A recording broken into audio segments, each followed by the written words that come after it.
asalaamaaleykum wa rahmatullahi taala wa barakaatu.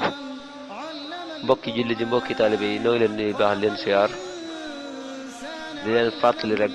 ne yéen a ngi ci seen bi di sàkku ngërëm di leen indil seeni njariñ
ak alam nasrah ak qul huwallahu ahad lu ci ne ñetti yoon.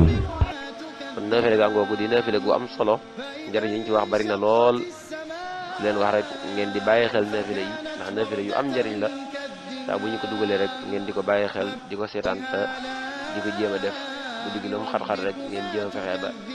def ci naafile yi ndax naafile yu am njëriñ la moom wax dëgg yàlla jërë ngeen jëf ba beneen yoon ci beneen naafile